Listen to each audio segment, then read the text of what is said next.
Boa noite a todos. Sejam todos muito bem-vindos. Pessoal chegando. Bom, pessoal, é com muita satisfação que, em nome da Sobrafi, nós recebemos todos vocês aqui para o lançamento do novo ventilador para uso domiciliar da Philips, o novo Trilogy Evo, de Evolution. Em comemoração, daremos início ao nosso webinar, Os Desafios do Suporte Ventilatório na Transição do Hospital ao Domicílio. E, para apresentar esse webinar, nós vamos convidar a doutora Simone Fagundes, que é pneumopediatra. Ela coordena o Programa de Residência de Medicina do Sono e Suporte Ventilatório do Hospital de Clínicas de Porto Alegre. A doutora Simone faz parte do grupo de especialistas em doenças neuromusculares e doenças raras do Hospital de Clínicas também de Porto Alegre. E convidamos também a doutora Paula Mariante. A Paula Mariante é fisioterapeuta, especialista em produtos da Philips Brasil. E a doutora Paula também é mestre em reabilitação e inclusão. Sejam todas muito bem-vindas e que todos vocês aproveitem muito esse webinário. Boa noite a todos. Eu inicialmente agradeço o convite e digo que é um prazer poder falar de uma coisa que eu gosto tanto, que eu trabalho há tantos anos para poder compartilhar essa experiência que já é praticamente uma jornada longa que eu iniciei, me apaixonei e nunca mais abandonei. Então, vou compartilhar minha tela aqui com vocês. Então, nós vamos falar sobre os desafios do suporte ventilatório na transição do hospital ao domicílio. Esses são os meus potenciais conflitos de interesse e para proferir essa apresentação, eu também recebi uma remuneração da empresa Philips.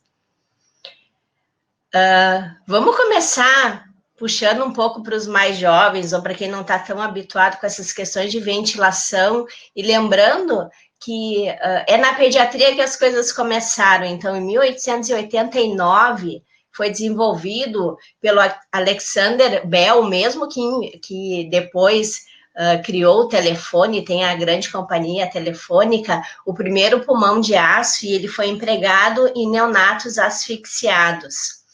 Já em 1928, o professor Philip Drinker, de Harvard, nos Estados Unidos, ele criou o primeiro ventilador com pressão negativa para uso clínico, que ficou então conhecido como o pulmão de aço. Naquela ocasião, ele ventilou um menino com 8 anos, lembrando que era o primeiro surto de poliomielite. Esse menino ficou 2 dias em ventilação com a pressão negativa. Aqui está o rascunho do paper que foi publicado, e aqui uma enfermaria na Califórnia, uma enfermaria de crianças em uso desse pulmão de aço. E a história, e eu vou enfatizar um pouco mais o suporte ventilatório não invasivo, porque a gente quer falar muito em transição, hospital, domicílio, quer falar muito em qualidade de vida. Então, o suporte ventilatório, ele começa lá no início dos anos 80, através do CPAP, que foi inicialmente desenvolvido para uso na população pediátrica, e também impulsionado pelas doenças neuromusculares, sobretudo pela o novo surto de poliomielite que se teve nessa ocasião.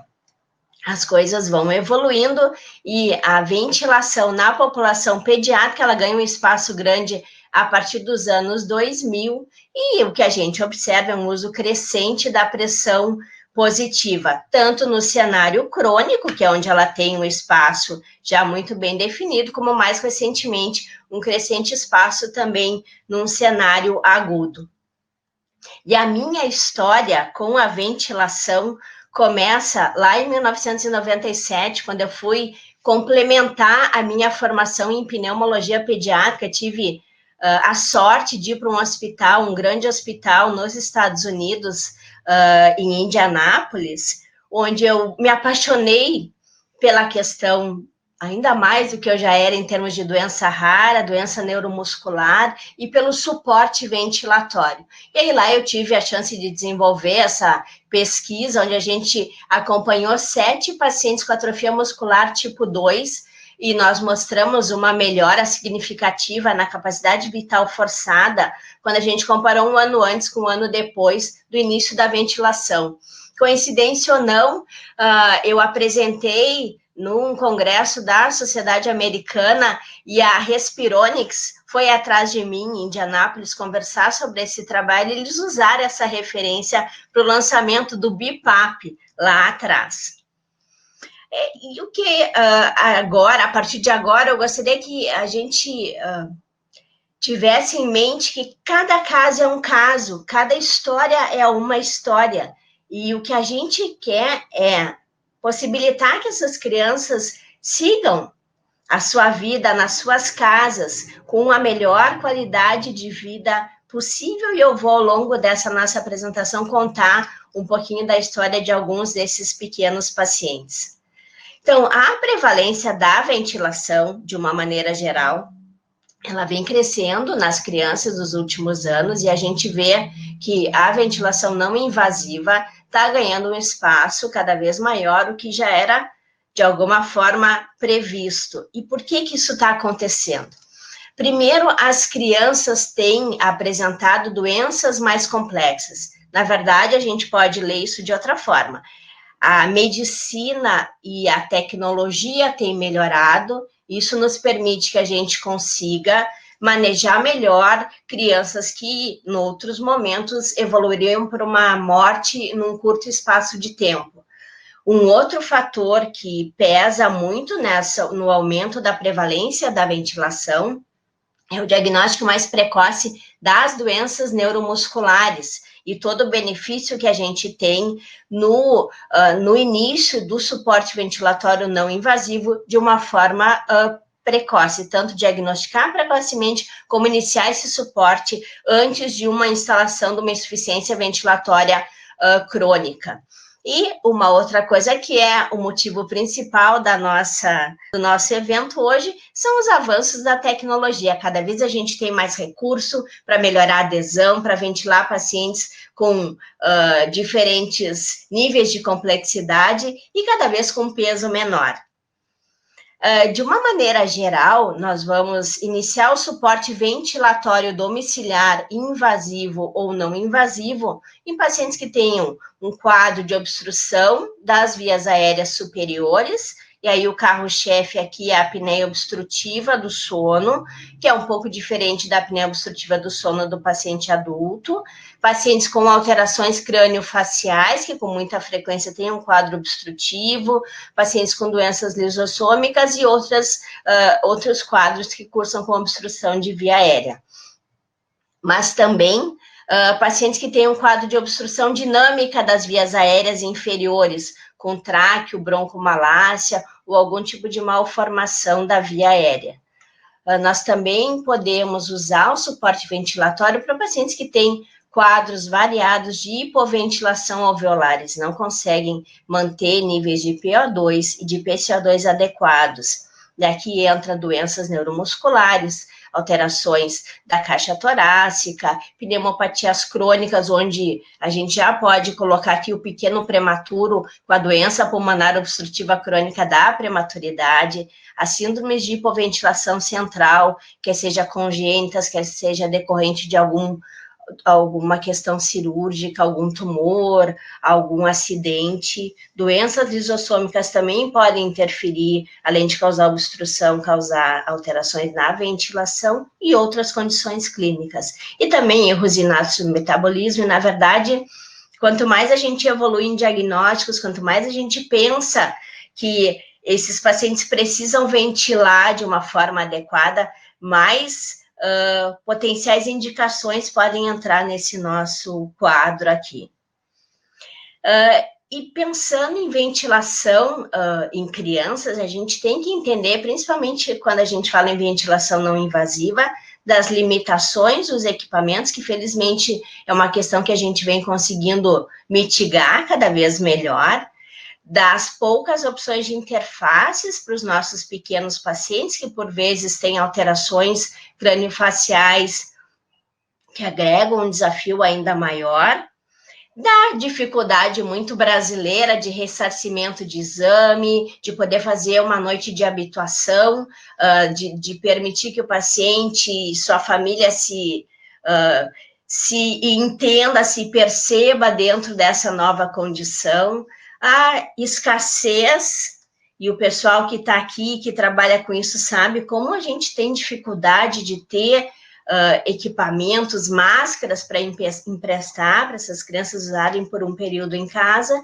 e como eu já falei, as alterações craniofaciais costumam ser um grande desafio. E a adesão ao suporte ventilatório, ela depende de uma série de fatores. Primeira coisa, os pais e o paciente precisam aceitar esse tratamento que a gente está propondo. Precisam ser convencidos de que vale a pena todo o esforço que eles vão ter.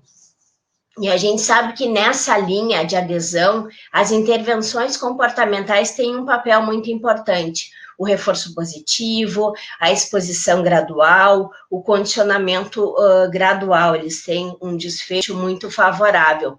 Mas, essencialmente, informação e treinamento dos cuidadores. E aqui a gente já se dá conta que ninguém faz o trabalho sozinho.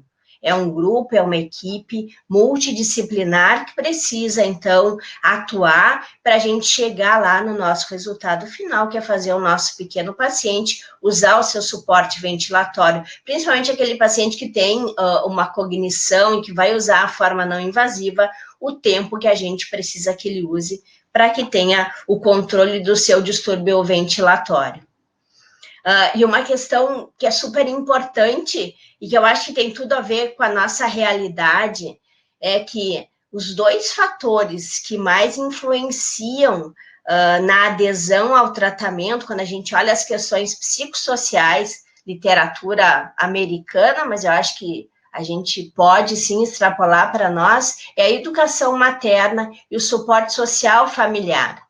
E aí, se a gente for lá no nosso paciente da rede pública, a gente vê como a gente tem que compensar essa dificuldade, porque a gente realmente lida, às vezes, com famílias que têm uma dificuldade de educação muito grande, que tem um gap em termos de educação muito grande, e que muitas vezes não tem nenhum suporte familiar. Então, às vezes, a gente tem que, de alguma forma, compensar essas deficiências. Nós tivemos a chance, acho que algumas das colegas envolvidas nesse trabalho devem estar assistindo e participando desse webinar, nós tivemos a chance de elaborar um protocolo para orientação do suporte ventilatório no domicílio, para retirada do hospital, possibilitando, então, essa deshospitalização e para que o suporte ventilatório no domicílio aconteça da forma mais tranquila e eficiente possível. E dentro das coisas que se levantou, nesse protocolo participaram pediatras, fisioterapeutas, assistente social, eu e mais uma colega do serviço de pneumologia, a gente pontuou algumas coisas e eu resolvi trazer para vocês as coisas que eu acho que são mais importantes, que vale a pena nesse momento aqui de encontro. Então, a gente precisa, quando a gente pensa que vai liberar um paciente para casa em suporte ventilatório, que a gente tenha um domicílio com as condições mínimas para garantir que esse suporte seja seguro. Isso contempla uma energia elétrica regularizada, como eu coloquei aqui. Aqui no Rio Grande do Sul se fala muito no gato, tem muito paciente que não tem um suprimento de energia oficial, se usa redes que às vezes elas não dão conta da necessidade. Além de ter uma rede regularizada, uma prioridade na ocorrência de pane de energia elétrica, é importante a gente garantir isso junto à entidade que está fornecendo, a empresa que está fornecendo a energia para aquele domicílio. Condições de higiene satisfatórias, a gente se surpreende às vezes com algumas coisas que a gente vê e acaba colocando em risco o nosso paciente. A acessibilidade para atendimento num caso de emergência. Um local de referência próximo ao domicílio para um primeiro atendimento, pode ser uma UBS, uma UPA, o programa de saúde da família, que às vezes tem também algum tipo de atendimento.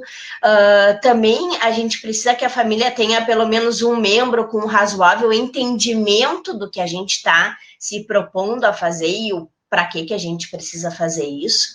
É essencial, e aqui entra de novo a equipe multiprofissional, capacitar os cuidadores ao longo da hospitalização, mais próximo da alta, para que eles fiquem confortáveis com esse manejo diário, o manejo mínimo do ventilador, do aspirador para remoção de secreção, do ambu quando o paciente necessitar fazer uso regular ou em situações de urgência. Também é essencial que esses cuidadores sejam capacitados para realizar manobras de cardio, de ressuscitação cardiorrespiratória, caso ocorra alguma situação imprevista, uma urgência, e é importante que esse paciente tenha um fácil acesso à equipe assistencial. Isso não precisa ser imediato, mas tem que chegar na equipe, para que a equipe consiga também organizar, mesmo que à distância, o manejo de alguma intercorrência.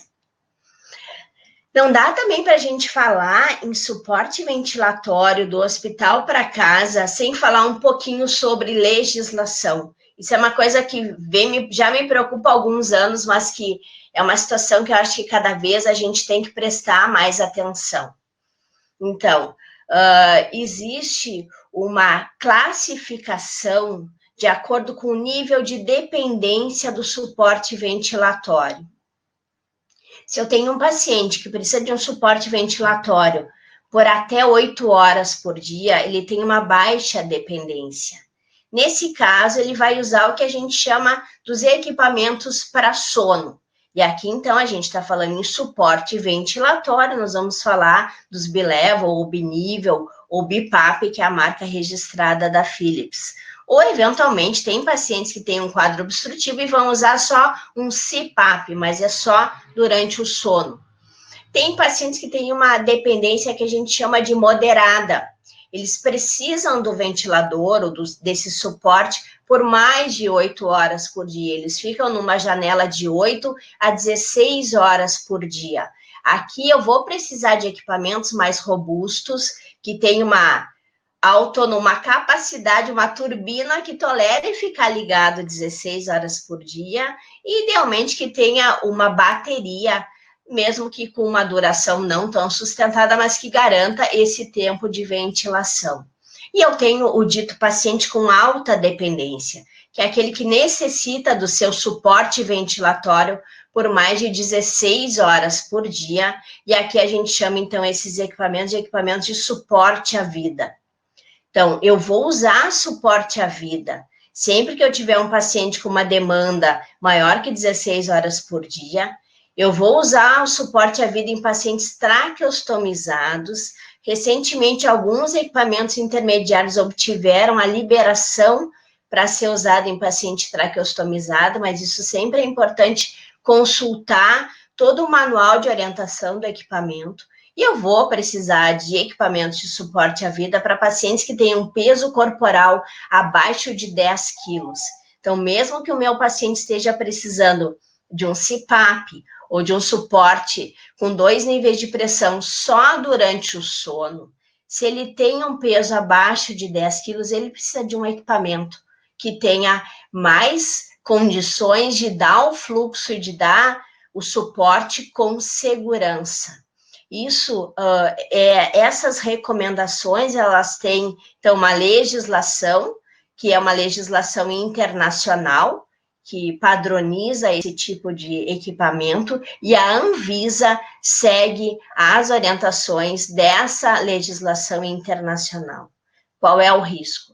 Se eu prescrever um equipamento inadequado, eu corro o risco de responder judicialmente por esse erro, caso o paciente tenha um desfecho inadequado e eventualmente evolua para óbito, e eu corro o risco até de perder a minha habilitação para atuar enquanto médico. Então, isso é uma questão que nunca é demais a gente revisar e ter certeza quando está prescrevendo. Dentro, então, como eu já comentei lá atrás, a gente não tem muitas interfaces para os nossos pequenos pacientes. É claro que na medida que eles vão crescendo, a gente pode usar o tamanho pequeno dos modelos adultos, mas a priori, no mercado mundial, a gente ainda tem uma restrição de opções de interface.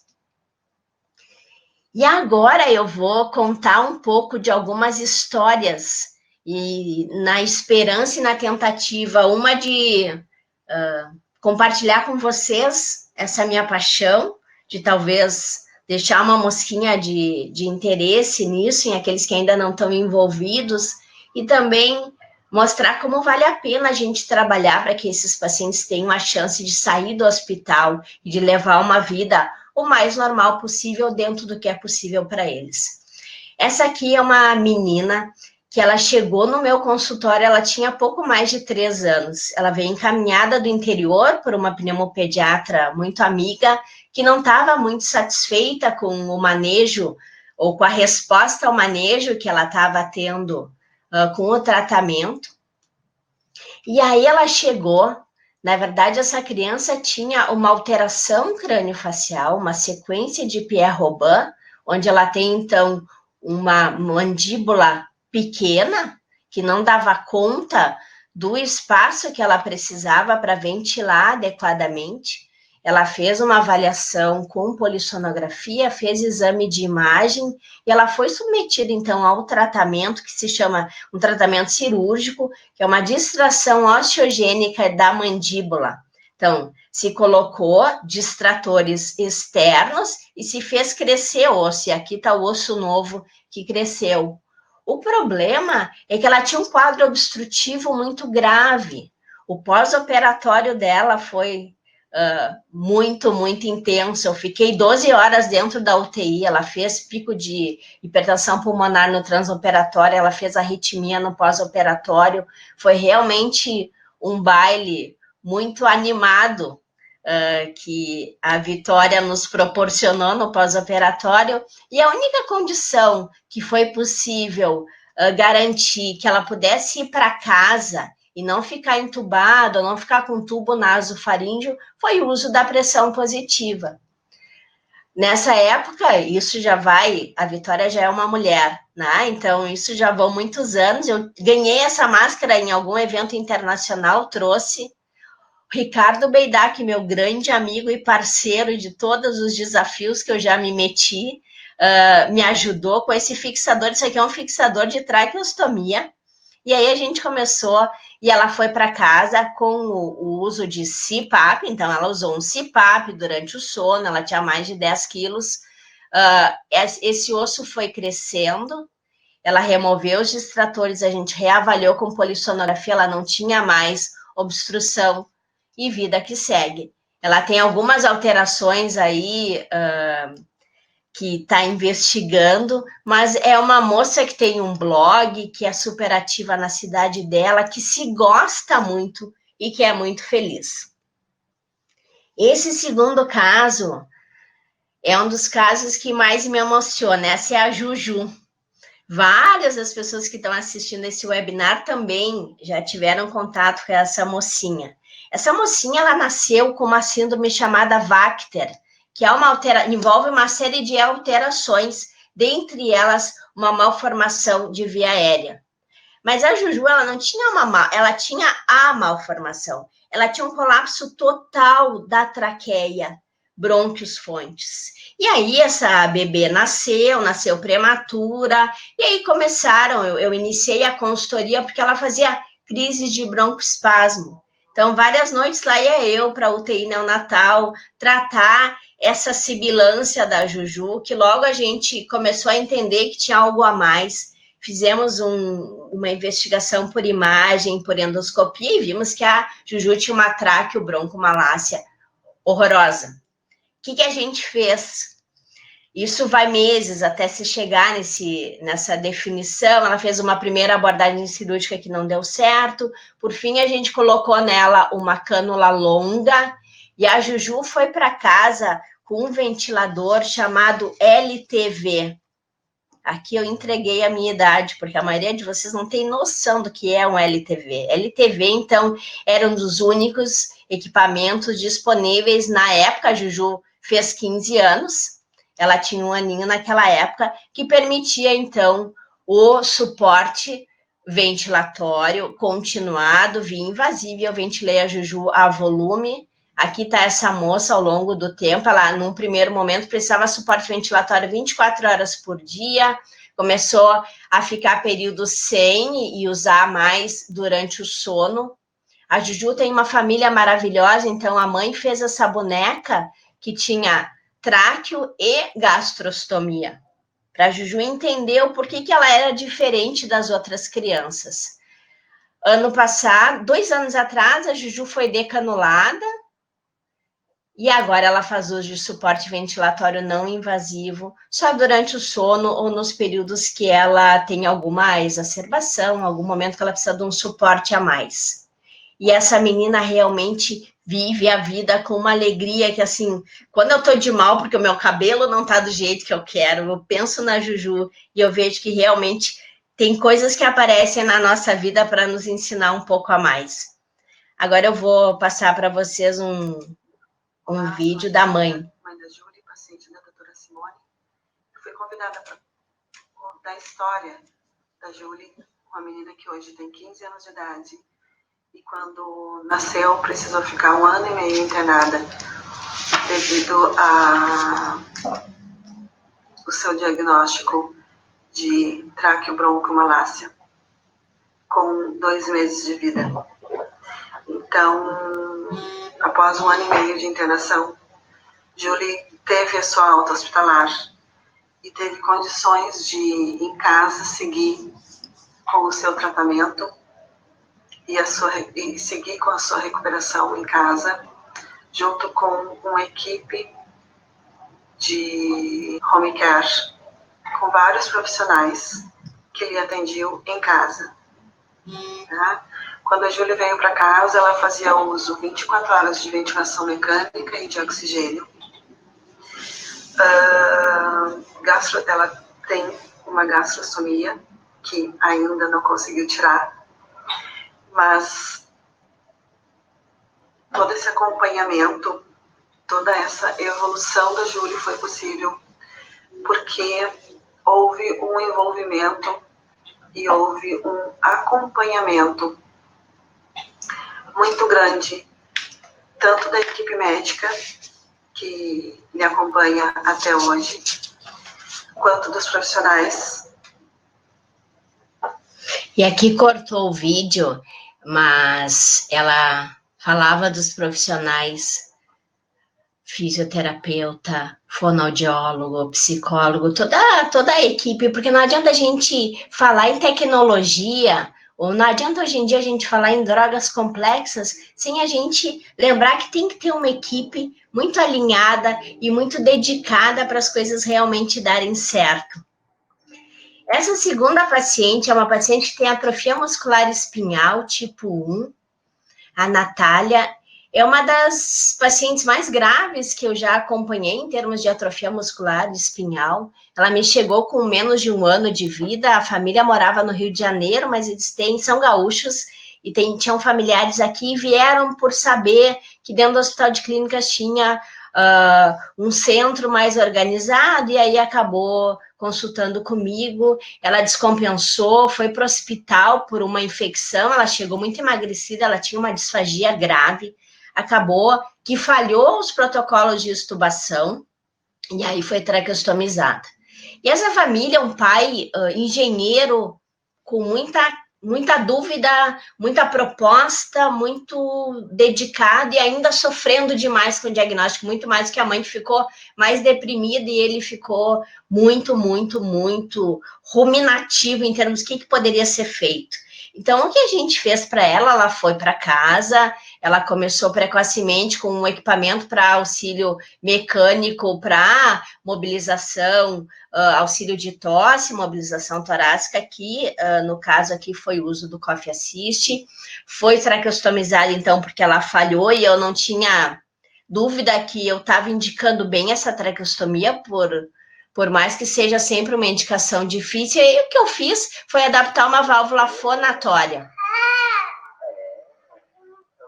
Isso ajudou demais essa família. E com isso eu insistia que, em termos de cognição, ela ia evoluir muito bem. Então já foi uma quebra de paradigma. Usar coffee assist num bebê tão pequeno e colocar válvula fonatória num paciente com AME, sim, nem todos toleram, mas quando vale a pena, é isso aqui que a gente tem. E a Natália é isso aqui, ela tem uma vida muito intensa, ela é uma menina muito estimulada, a família está sempre evoluindo em tudo que pode, tudo que é disponível.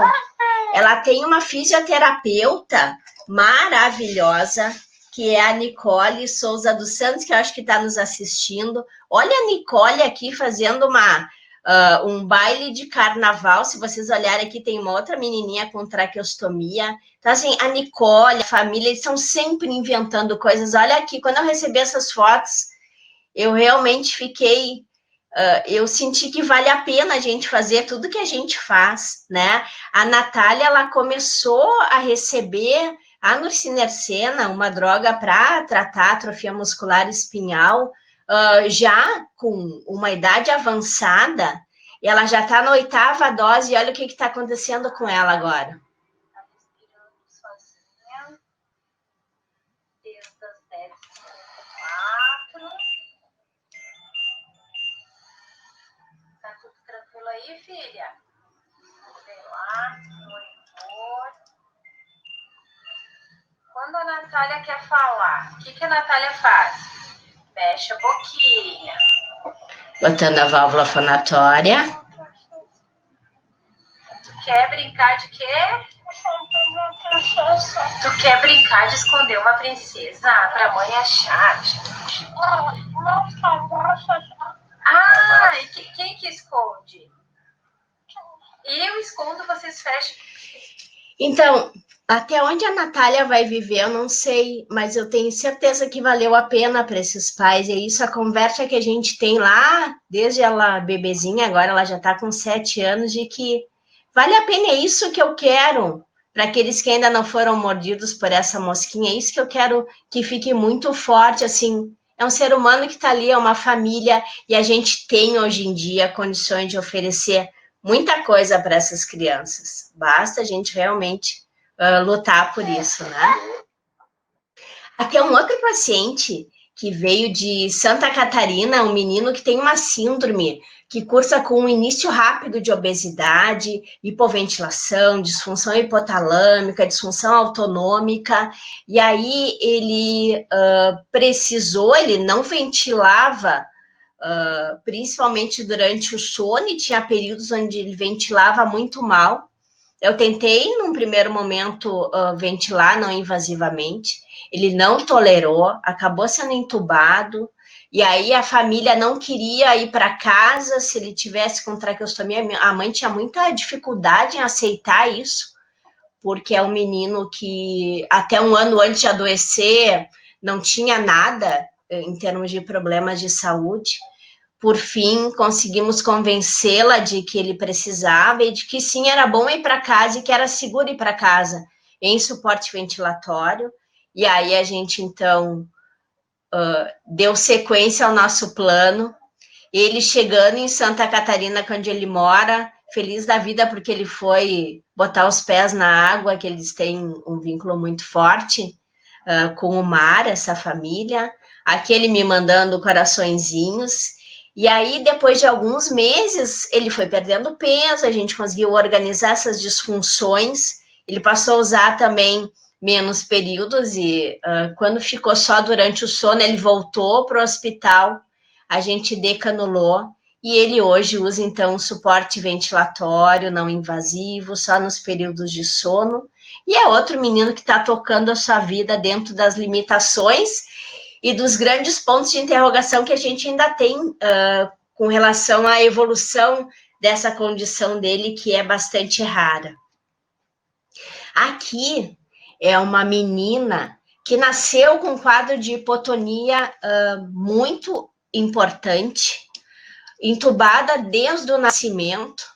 Acabamos sendo chamadas para fazer uma avaliação, e essa menina eu estubei para ventilação não invasiva no equipamento Trilogy. Ela tinha menos de 4 quilos quando eu fiz isso. Na verdade, ela tinha ali 3 quilos e alguma coisa. Quem me ajudou foi a fisioterapeuta Luana, que à distância me socorreu, porque eu nunca tinha feito uma extubação para não invasiva num bebê tão pequeno. Aqui tá ela nos primeiros momentos ainda, um pouco atrapalhada, mas assim, a menina, assim que conseguimos chegar no alvo de padrão e de parâmetros, ela estabilizou, e essa menina está em casa, feliz da vida, está tão bem que nunca mais voltou para o hospital. Mas a Renata Ferrari, que eu acho que também está acompanhando, tem um contato com essa família e de vez em quando traz alguma notícia dela. Esse é um outro paciente, para a gente ver como, mesmo no Brasil, mesmo com todas essas condições adversas, a gente consegue as coisas. Esse é um menino com doença de Pompe, uma forma precoce, uma doença lisossomal, então existe uma deficiência enzimática, e isso faz com que ele tenha algumas características, dentre elas essa língua grande, dentre elas a hipotonia, porque os músculos são infiltrados por gordura.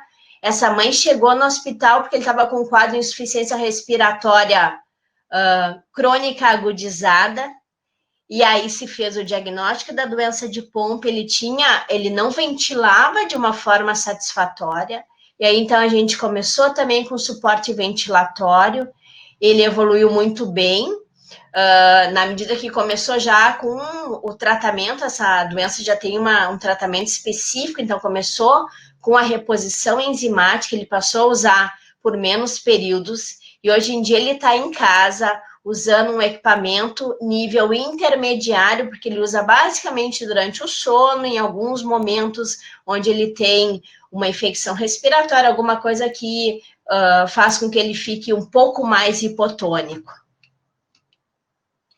E esse aqui é um outro caso que a Renata participou muito comigo. É um menino que já tinha 15 anos quando ele chegou para a gente, para avaliação.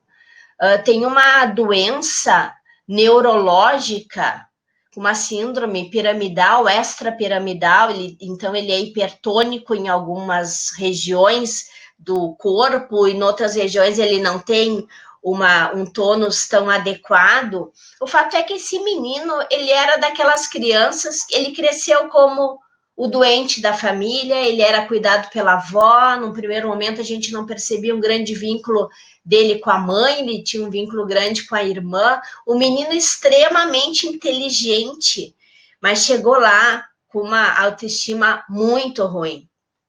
Então a gente começou, fez a avaliação, identificou o que precisava ser mexido, e aí a Renata e o grupo de fisioterapeutas lá do Hospital de Clínicas fizeram um trabalho intensivo com ele, em termos de manobras para expansão torácica, auxílio na mobilização de secreção, e aí ele começou a usar o suporte ventilatório com muita resistência num primeiro momento, mas ele passou a usar, e esse menino, ele usa suporte ventilatório praticamente 24 horas por dia. Aqui já é ele na visita no ambulatório, estabilizou, estava falando na última consulta em voltar para a escola. É uma criança que a gente, na verdade, é uma adolescente que a gente conseguiu resgatar, e que, no outro cenário, ou teria morrido em casa. Ele teve uma parada, que foi o que motivou ele a vir para o hospital, e dessa parada foi falado em pneumonia. Na verdade, ele tinha PCO2 alto, ele não ventilava bem há muito tempo, então, ou ele teria morrido em casa, ou ele teria ficado no hospital até pegar alguma bactéria mais resistente e eventualmente ter um desfecho negativo. Esse é um outro paciente, também um adolescente, que tem aí uma doença neuromuscular, uma miopatia nemalínica, uma doença rara também. Esse menino acabou também tendo uma intercorrência infecciosa que motivou essa internação, ele chegou a ser traqueostomizado, e o que nós fizemos nele foi, em alguns momentos, o uso da peça oral, além de fazer a ventilação pela tráquea, o uso da peça oral com a tráquea ocluída, o que possibilitou, então, a decanulação. Hoje em dia ele está em casa, ele ainda tem o padrão de hipoventilação noturna, então ele usa um suporte ventilatório não invasivo durante o sono. E aqui é um outro pacientezinho com atrofia muscular espinhal. Aqui é o Pitoco em casa, tomando banho, só para a gente perceber o grau de sofrimento respiratório que ele tinha, apesar dessa cara sapeca e de parecer que não tem nada acontecendo com ele. Foi um menino que teve o diagnóstico, que começou com a sua medicação, e foi muito tenso no início, porque eles são do interior do Rio Grande do Sul. E aí a mãe não aceitava nada, então tudo demandava muita conversa, tudo demandava muita combinação, e por fim, assim, em algum momento a coisa foi, né? E aí a gente conseguiu que eles ficassem confortáveis e que eles aceitassem a necessidade da ventilação, que por sua vez fez com que ele também aceitasse a ventilação. Acabamos fazendo a gastrostomia, e aqui a foto dele numa das últimas visitas no ambulatório, tá lindo, maravilhoso, e a família realmente está muito feliz com esse filho e está muito motivada a fazer tudo que é possível fazer pela qualidade de vida. E uma coisa interessante nesses casos todos, ninguém pergunta por quantos anos eles vão ter esse filho. Eles vivem o presente. Acho que isso é uma coisa que também mudou e que a gente tem que insistir para que isso siga assim. Aqui é uma outra pacientezinha lá de Vacaria, lá quase em Santa Catarina, na Serra Gaúcha, uma menina que chegou já com uma idade um pouquinho mais avançada, tinha uma deformidade torácica gigantesca, era muito emagrecida. Essa paciente já tinha uma alteração de ventilação, então a gente começou com suporte ventilatório durante o sono, até porque ela tinha mais tônus, ela é uma paciente que tem um comportamento um pouco diferente. Ela começou também com a terapia de reposição enzimática, está tendo uma evolução maravilhosa, e aqui está ela andando de triciclo com a Karine Lemos, que é a físio dela, que é outra pessoa completamente dedicada, criativa, e realmente a gente tem o prazer de conhecer, de cruzar, de se vincular com profissionais que têm, assim, uma capacidade incrível de fazer com que a vida dessas crianças, que a fisioterapia seja lúdica e que cada dia traga mais vontade deles seguir adiante. Aqui é uma foto que eu pedi para a mãe da Maria, quando eu estava preparando essa apresentação, então, da Maria usando aí o seu suporte ventilatório. E a Marina tem atrofia muscular tipo 1, está evoluindo muito bem e usa o suporte só durante o sono. E aqui é um caso que tocou muito toda a equipe que teve a possibilidade de conviver com esse menino. Esse é o João. O João é o segundo filho de um casal que há 12 anos atrás teve uma filha com atrofia muscular espinhal e que morreu. Eles também são do interior, é uma pequena colônia de agricultores, e aí o João nasceu, e o João tinha a mesma doença da filha. Quando eles ficaram sabendo que no Hospital de Clínicas existia uma opção de tratamento, eles foram para o Hospital de Clínicas. Só que o João chegou emagrecido, com muita dificuldade ventilatória, então a gente imediatamente colocou ele em suporte ventilatório. Aos poucos a gente foi ajustando, chegando no alvo que a gente queria. O João ficou muito tempo hospitalizado, ele começou com a terapia também com a nusinercena, e aí ele teve uma intercorrência infecciosa, e isso fez com que ele fosse para a UTI, e ele fosse estubado para a ventilação não invasiva, ele teve 5 falhas de extubação, até que por fim se conseguiu ajustar tudo. A mãe, que tinha muito medo, se sentia totalmente incapaz, e não dá para não entender a dificuldade dela, foi aos poucos assumindo o protagonismo, foi se empoderando, como eu gosto de dizer, e aqui estão eles, ainda o João no hospital, logo antes da alta, e aqui estão eles em casa, pai, mãe. Essa é uma foto que ela me mandou recentemente dele tomando banho de sol. Então, acho que é isso que vale a pena, é isso que eu acredito, e é por isso que eu luto, e é isso que eu quero ver cada vez mais acontecendo no Brasil, não só em eventos internacionais. Então, os desafios do suporte ventilatório nessa transição do hospital ao domicílio, eles são muitos, mas com certeza vale a pena enfrentá-los, vale a pena cada dificuldade que a gente tem quando a gente vê essas crianças, quando a gente recebe todo esse carinho, todo esse retorno positivo, quando a gente vê toda essa evolução. Não dá para fazer, não dá para pensar nesse suporte, nem nessa transição, se a gente não tiver uma equipe multiprofissional muito bem engajada nessa causa. A gente também precisa de uma estrutura fora do ambiente hospitalar, ou home care, para aqueles pacientes que têm essa possibilidade a nível do sistema privado, ou a gente aqui em Porto Alegre, algumas cidades do Rio Grande do Sul, em várias cidades do Brasil, existe o programa Melhor em Casa. O programa Melhor em Casa tem funcionado muito alinhado com a gente, lá no Hospital de Clínicas.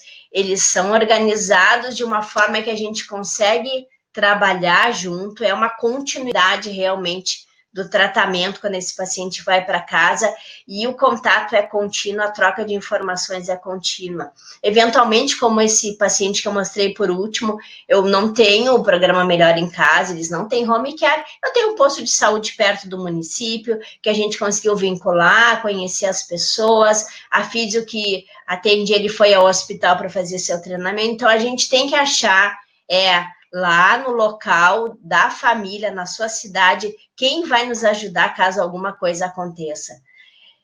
Eu tenho certeza que o comprometimento e, de novo, o empoderamento dos familiares é a chave para as coisas darem certo, e também uma relação saudável da equipe com a família.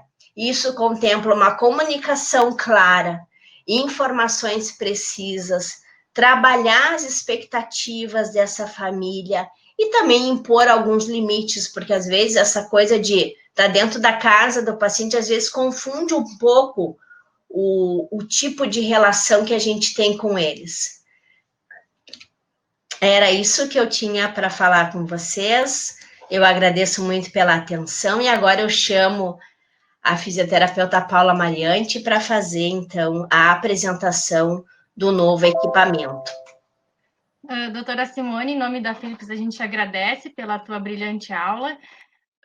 Alguns dos diversos casos de sucesso que a senhora tem, eu tenho orgulho de saber que algumas eu conheço pessoalmente e as vi ventilando com Trilogy em casa, e reforça aquilo que tu disse na tua apresentação, de a indicação da alta hospitalar com o equipamento correto, são os cases de sucesso que a gente consegue apresentar.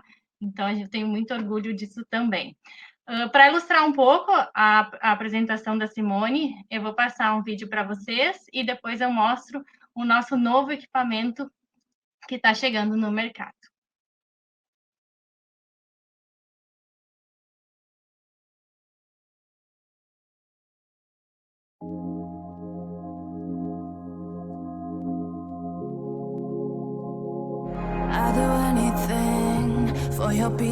Vou contar para vocês um pouquinho da angústia que toda mãe sente.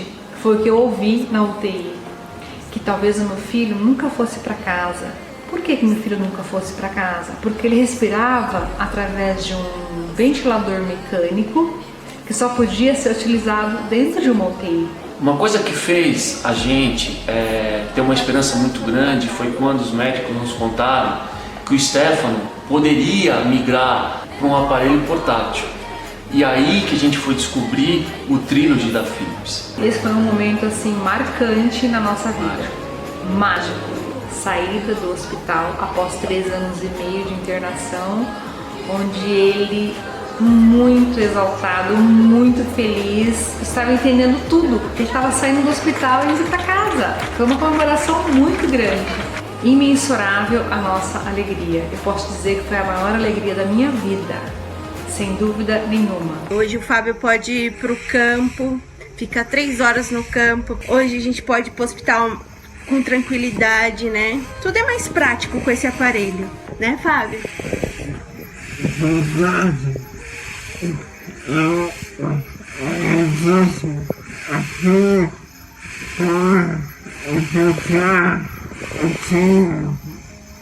É isso aí, nós agradecemos a Philips.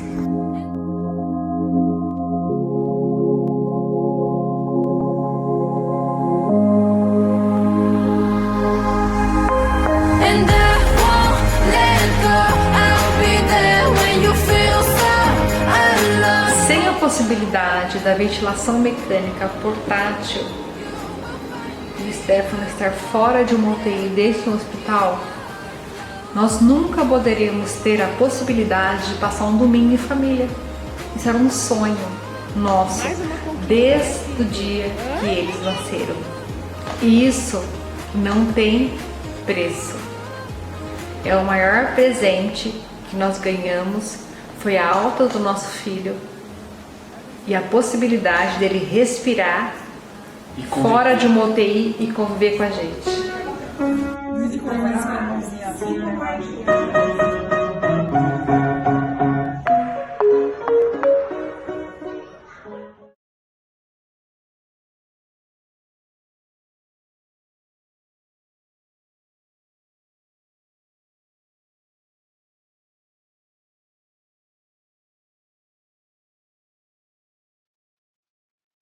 Então, agora eu vou mostrar para vocês o Trilogy Evolution, que depois de tantos anos com cases de sucesso que a gente tem, agora a gente entra no mercado para dar continuidade nisso tudo que a gente já vem fazendo. Ele é simples, de forma que o 100 já era, ele é portátil, adaptável, robusto e conectado. Por quê? Simples, ele continua fazendo ventilação invasiva e não invasiva, então a gente continua fazendo ventilação não invasiva de crianças pequenas, agora mais ainda, porque a gente vai ventilar a partir de 2,5 kg, então a gente faz tanto ventilação não invasiva e invasiva na população pediátrica e adulto, porém, a gente já tinha diversos cases de sucesso a partir de 5 quilos, até a Simone mostrou um caso ali que tinha uma criança até um pouquinho menor, que ela conseguiu adaptar no Trilogy 100, e agora a gente vai conseguir atender uma demanda maior ainda, ventilando crianças a partir de 2,5 kg. O Trilogy Evolution, ele vem com a possibilidade da gente anexar acessórios para medir a saturação de oxigênio, a FO2 e o CO2 também. Então, a gente vai ter oportunidade de fazer a capnografia no equipamento também. Ele é portátil, a gente já tinha diversos casos que a gente conseguia deshospitalizar com 100, as crianças já terem, ou adultos também já terem uma qualidade de vida para os pacientes irem para a rua, mas agora, com o Trilogy Evolution, a gente vai ter 15 horas de bateria. Então, cada bateria do equipamento vai ter em torno de 7 horas e meia, possibilitando ainda mais dar essa melhor qualidade de vida para os pacientes depois que eles vão para o domicílio. Algumas nomenclaturas, só para vocês verem os modos ventilatórios, o que vem de novo e o que mudou do Trilogy 100 para o Trilogy Evolution. Os modos volume assisto controlado, o que muda só é a nomenclatura, o nome que fica ali no modo ventilatório, porque isso é muito mais comum dentro de hospital a gente usar ACVC, e isso para facilitar a adaptação do paciente do hospital para o domicílio. Então, a nomenclatura dos modos ventilatórios mudaram, assim como no pressão controlada, então ele vem ACPC, que é a pressão assisto controlada ou pressão controlada. O modo PSV, que também é muito utilizado no hospital para fazer o desmame dos pacientes. Agora também a gente tem esse recurso no Trilogy Evolution. SMV a pressão e SMV a volume, a gente já tinha no Trilogy 100, só que às vezes, no Trilogy 100 tá só SMV, podia haver uma confusão do que era, se era pressórico ou se era o volumétrico, então agora vem SMV a pressão e SMV a volume, e a ventilação por peça bucal, o modo ventilatório MPV, que é o modo ventilatório da peça bucal. A Simone até mostrou a foto de um paciente ventilando em peça bucal. A gente tem esse modo específico no Trilogy, já tinha no Trilogy 100, agora ele vem no Trilogy Evolution, só que tanto no modo volumétrico quanto no modo pressórico. E é um modo ventilatório que a gente usa bastante nos nossos pacientes, para os pacientes que utilizam essa ventilação durante o dia e à noite conseguem utilizar a ventilação não invasiva via máscara. Então, agora a gente vem com esses dois tipos. O modo ST, então, os modos não invasivos, eles continuam também, que é o modo ST, que é o Spontaneous Time, com IPAP e EPAP, uma frequência respiratória de backup. O modo CPAP, que é a pressão contínua na via aérea, e o AVAPS-AE, que é um modo específico que tem na Philips, já tem no nosso A40 e tem no Trilogy 100, e agora ele vem também no Trilogy Evolution com algumas atualizações. Tempo de inspiração mínimo e máximo. Nos nossos equipamentos, a gente sempre teve como ajuste o tempo inspiratório total, isso continua, porém, em alguns modos ventilatórios, a gente vai ter a opção de ajustar o tempo inspiratório mínimo e máximo para os pacientes, podendo agregar mais ainda na sua terapia. A velocidade do AVAPS, o AVAPS é um modo que a gente consegue garantir volume quando a gente ventila a pressão, nossos pacientes, e no Trilogy 100 a gente tinha frequência de AVAPS quando a gente o colocava nesse modo. Ele muda a nomenclatura para velocidade do AVAPS, para a gente conseguir interpretar melhor, porque realmente o quanto que a gente quer de resposta desse aumento de pressão, então a nomenclatura ficou velocidade do AVAPS. PC Brief é a atualização que a gente tem no AVAPS-AE, que a gente vai ter como deixar o PC Brief ativado ou desativado, que é justamente se a gente quer deixar o tempo inspiratório do paciente fixo ou de acordo com o que o paciente está fazendo. Então, essa vai ser a atualização que veio para o AVAPS-AE. E a ventilação de backup nos modos espontâneos, quando a gente ventila o paciente em modo espontâneo, principalmente no domicílio, se o fisioterapeuta, a equipe médica quer ter uma segurança de que o paciente não vai falhar nessa ventilação, que ele está totalmente espontânea, a gente tem a opção de botar uma ventilação de backup, se caso o paciente precise. Então, essas são algumas atualizações. Aqui, só para mostrar para vocês, assim como tinha Trilogy 100 e o Trilogy 2O2, que é o Trilogy do hospital, o Evolution também tem o Evo O2 e o Evo domiciliar, que o que muda é a opcional, que é o módulo de mistura de oxigênio. Então, essa aqui é a foto dele, como se for o do hospital. O do domicílio não tem o módulo de mistura de oxigênio, porém, o do domicílio, como eu falei lá no início, ele tem a opção de botar o sensor de FiO2 no painel, caso a gente queira mensurar quanto que a gente está fornecendo de oxigênio para o paciente pelo fluxômetro. E aí, ao lado do equipamento, tem a mesma a entrada para o conector de A2, a diferença é que no Trilogy 100 a gente tinha até 15 litros por minuto e no Evo a gente vai ter até 30 litros por minuto. As opções de circuito, isso também é novo para a Philips, porque a gente só tinha no 100 a opção do circuito simples e o circuito ativo. Agora a gente tem as opções de circuito, tanto o passivo eu sempre falo que é uma continuação, a gente não vai tirar o passivo, a gente adapta muito bem nossos pacientes com circuito simples, devido à tecnologia que a gente tem do AutoTrack, então a gente continua com a opção do circuito simples, o circuito ativo, que também já tinha no Trilogy 100 e continua para o Trilogy Evolution, porém, agora no circuito ativo, a gente tem a opção de colocar um sensor de fluxo, e também, agora que vem de novo, é a opção do circuito ramo duplo, que a gente tem como colocar no Trilogy Evolution. E aqui, para quem não conhece, é a foto, como a gente utiliza a ventilação por peça bucal, é um circuito, e aqui na pontinha a gente tem a peça bucal, onde o paciente só encosta e aí ele manda o fluxo. Então, são essas opções de circuito que a gente tem. Ele é adaptável, isso é uma coisa que a gente também não tinha, de fazer a calibração de circuito. É uma calibração de circuito opcional, não é obrigatória. Isso é interessante porque no domicílio, às vezes, numa intercorrência que tem que trocar um circuito, rasgou o circuito, até a equipe que atende fazer a calibração do circuito, às vezes, demora um pouco nos equipamentos. Então, a gente pode trocar o circuito sem fazer a calibração, porém, a gente tem a opção de fazer a calibração do circuito prévia da ventilação do paciente.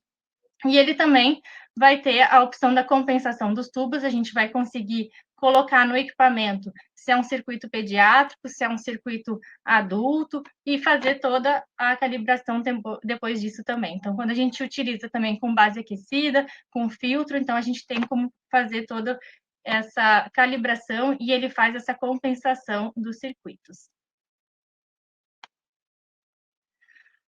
Aqui, só para mostrar, tanto o AVAPS quanto o AVAPS AE, né, que nem eu falei, o AVAPS é um modo pressórico que a gente consegue garantir volume, ele vem com uma atualização, justamente é a velocidade do AVAPS, que eu falei que a gente vai ter isso como nomenclatura, para a gente saber quanto que a gente quer que essa pressão aumente, e ele vem também numa maneira que ele consegue atingir mais rápido o volume que a gente quer garantir, que é esse arranque de AVAPS que a gente fala. Ele já começa na pressão média, que a gente ajustou. Normalmente, no AVAPS, a gente ajusta 2 pressões inspiratórias, e aí, dentro dessas pressões, ele garante o volume, e no momento que ele vem com essa atualização, ele já começa na pressão média do AVAPS para ele conseguir garantir esse volume mais rápido para o paciente. Então, a gente vai ter uma resposta mais rápida quando o paciente precisa. E o AVAPS AE, a atualização dele que veio é essa PC Brief, que eu comentei ali no início, que é justamente para a gente definir se a gente quer o tempo inspiratório do paciente fixo ou o tempo inspiratório conforme o paciente está fazendo. Os parâmetros dinâmicos, a gente também não tinha no Trilogy 100, o que a gente conseguia visualizar na tela é o vazamento, a frequência respiratória, o volume minuto, e o volume corrente. Agora, a gente tem a opção nos modos ventilatórios dos parâmetros dinâmicos do paciente, então a gente vai conseguir ver a resistência, a complacência e o auto-PIP enquanto o paciente estiver ventilando, além daqueles outros parâmetros que a gente já conseguia acompanhar. E ele vem robusto, né, como eu falei lá no início, justamente porque a gente compara com o nosso próprio equipamento, o tempo de manutenção média, quando o equipamento vai para manutenção, é um tempo médio de 21 minutos para detecção de algum problema ou de preventiva mesmo. A bateria, que antigamente a gente tinha 475 ciclos, cada bateria do Trilogy, como ele já vem quase o dobro de tempo de bateria, o número de ciclos, ele triplica, aqui a gente fala em 1.200 ciclos, e um grande diferencial é o tempo de manutenção. A gente vai ter uma manutenção preventiva de 4 em 4 anos. Isso em termos de segurança para o paciente, em termos de logística, em termos de custos, tudo faz diferença a gente poder ter mais tempo esse equipamento com o mesmo paciente.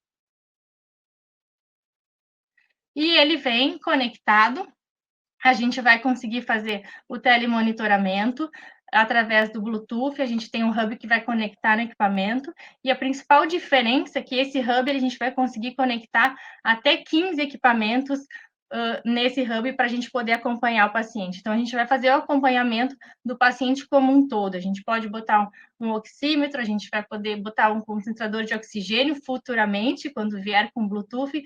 Então, a gente, dentro de uma plataforma, a gente vai conseguir fazer o acompanhamento do paciente, sendo ele ventilado, com ele com oxímetro, ele com concentrador de oxigênio. Então, o Trilogy Evolution vai vir dentro da nossa nova plataforma, que vai ser o Care Orchestrator.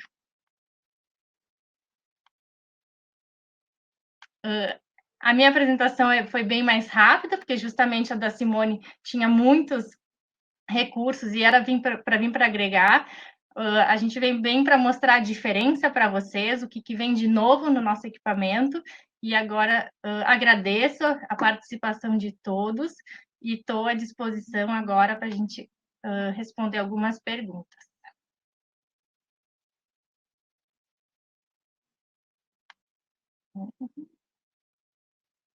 Deixa eu abrir aqui. Josimara, não sei se tu quer falar alguma coisa. Oi, Paula, tudo bem? Tem algumas perguntas aqui. Tá. Eu posso te fazer uma delas? Vamos lá. Então, alguns participantes querem saber um pouco mais da diferença entre o circuito passivo e ativo, como é que funciona isso, e também a possibilidade de não ter que trocar acessório. Do circuito ativo e do passivo. É exatamente a diferença que a gente tem no Trilogy 100 hoje, tá? O circuito passivo é o nosso circuito simples, que nem eu falo, um circuito que ele serve para todas as nossas linhas, não precisa ser um circuito específico, né? Então, a gente consegue também no Trilogy Evolution usar esse mesmo circuito. A diferença é que com o circuito passivo, a gente tem um auto-track, que é o grande diferencial da nossa linha, auto-track sensitivo e o auto-track normal. E na tela do equipamento aparece o volume corrente inspirado. Quando a gente coloca o circuito ativo, a gente ajusta a sensibilidade a fluxo, e aí aparece a mensuração do volume corrente inspirado estimado. Essa é a principal diferença dos dois. Dos acessórios, tu pode repetir a pergunta, por favor?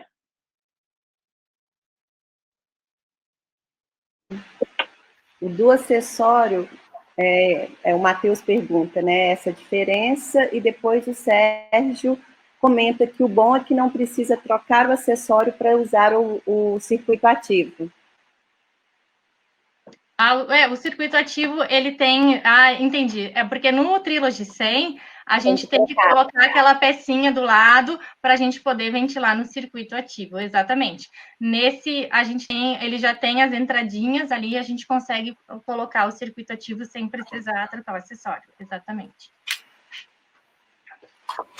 Doutora Simone, nós temos uma pergunta também, da Maria Cristina, sobre a legislação no Brasil para garantir essa ventilação domiciliar. A legislação no Brasil recomenda que a gente siga as orientações do fabricante. Então, cada equipamento tem lá no seu manual o peso mínimo e o número de horas que pode ser usado o equipamento. É isso que está lá na legislação da Anvisa.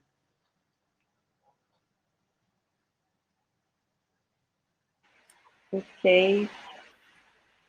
Paula, a gente ainda tem tempo? Mais perguntas? Pode perguntar por mim, não tem problema.